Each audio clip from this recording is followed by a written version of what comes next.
This topic today, one that will make many people cringe, even go into hibernation, probably. Do we, human beings, have authority over the food intake or lack thereof of our offsprings? That's really the question that we're dealing with today. Why do I ask this? Well, because there are a lot of people that come to me that work with me now, a lot of clients whose food issues all started from tug of wars around food with their parents, caretakers, grandparents, whoever their caretaker was. And I am really wondering, who does this serve, these tug of wars with children? And who has the authority over a child's body to decide when and how they should ought to eat, how many times a day, and also who decides what the child needs or not, because they were telling the child, you must eat this, if not, your brain will not grow. You must eat this, if not, you'll remain stunted, you'll have stunted growth forever. What kind of threats of tremendous fear are we feeding our children with food or lack of thereof? So I think we need to take a really strong look at this. People who wish to become parents or those who already are parents need to look at what have they inherited from their own parents, all the issues around food, and how can we, as thinking, feeling, hopefully loving, compassionate, energetic human beings, change our relationship with food so we do not hand down the same mixed messages to our children, and we do not build fear around our food intake or lack of around to our children. We don't give it away to our children. So, for example, when I was a wee girl, really, really small girl, I was in the countryside, and there was a noise. I heard this horrendous noise early one morning. I don't remember the time, but most people are still sleeping, so maybe around 4 or 5 o'clock. And I ran to the window whence the noise was coming. I could hear it coming from that direction. And I ran there and I threw open the window. And I remember I was very tiny, so it wasn't easy to even for me to reach the window. And I was on my tippy toes looking. And what I saw was something that this image has stayed with me my entire life. I saw these men chasing a cow.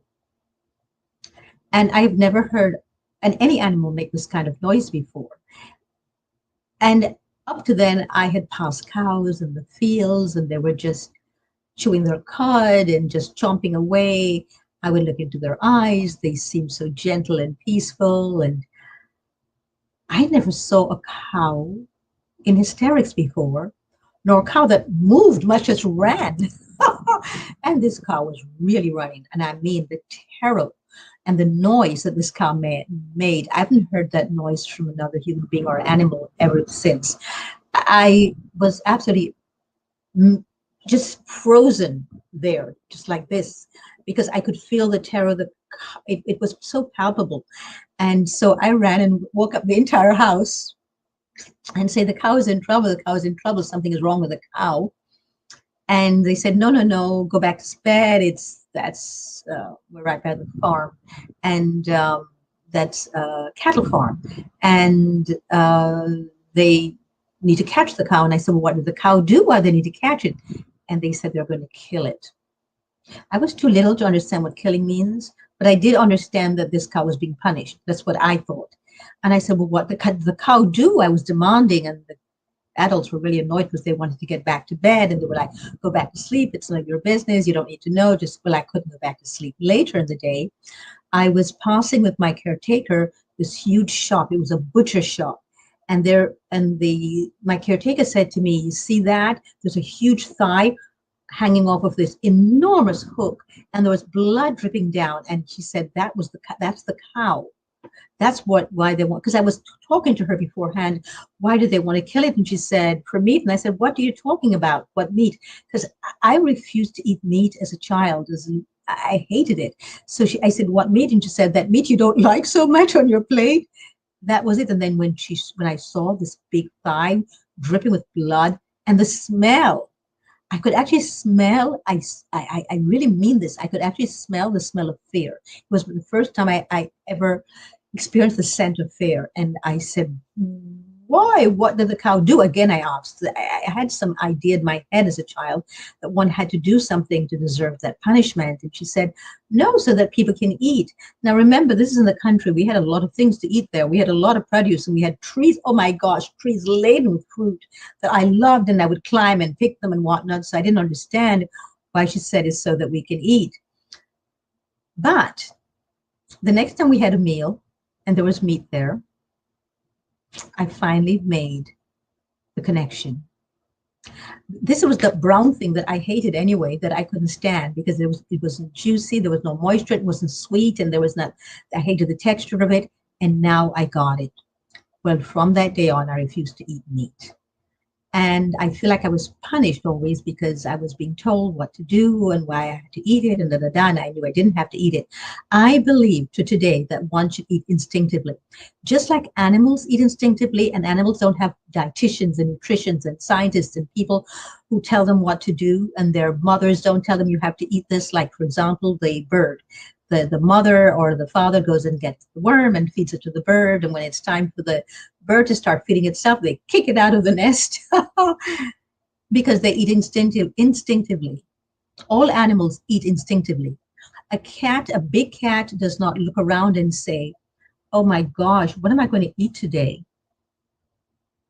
I don't see any protein for me. Or, oh, there's that gazelle there. I wonder if it's enough calories for me if I were to eat that gazelle.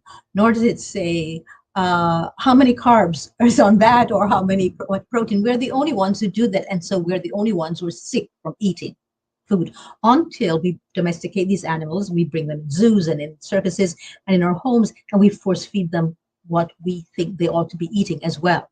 So are we the best ones, the best species to be telling our offsprings what to eat and when to eat, especially when children eat instinctively, and then we shout it out of them, shame it out of them, even hit them, beat it out of them, yell it out of them, and force them and tell them what to eat. So I'm inviting you to rethink.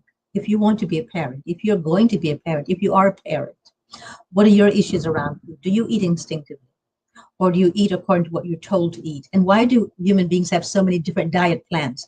And that we have a diet for this, a diet for that, a diet for this, and yet we're still not well. So maybe we need to eating instinctively. Maybe we stop beating the instinct out of children or yelling it out of them or forcing it out of them about what they themselves, their own little bodies know instinctively how to eat, when to eat, and what to eat. And maybe we ought to learn from them. Maybe we can now start studying how to eat instinctively by watching our newborns. Do you know that teeth, the first teeth that come in play are the four teeth on top and four teeth at the bottom. And that happens when we have been suckling and we're breastfeeding. And that's on purpose. The only time the molars come in are much later in life. And yet children are being force fed with cereal when their teeth to chew cereal has not even come in yet because their little bodies aren't ready. We need to start listening to companies that tell us when and what to feed children and let children eat instinctively for themselves. That's why they regurgitate their food. That's why they throw it up, because they are not ready for it. So please, please, please, please, please, I'm asking you, let's not force each other to do things that we do not instinctively know it's not right for us.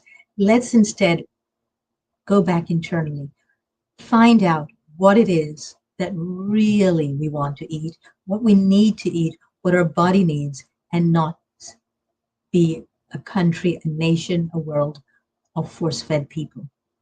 Thank you. If you think that this has assisted you in opening yourself a little bit, provoking you to think a little bit out of the box, please click the subscribe button below and click the like button and share this, because these are conversations we need to have, unpleasant ones, of course, maybe not the most alluring ones, but we need to have these conversations. So until next time, be mindful, be brave, be instinctive with what you eat, be instinctual, and most of all, please Live outside the box. It's wonderful outside the box. Embrace it. Thank you.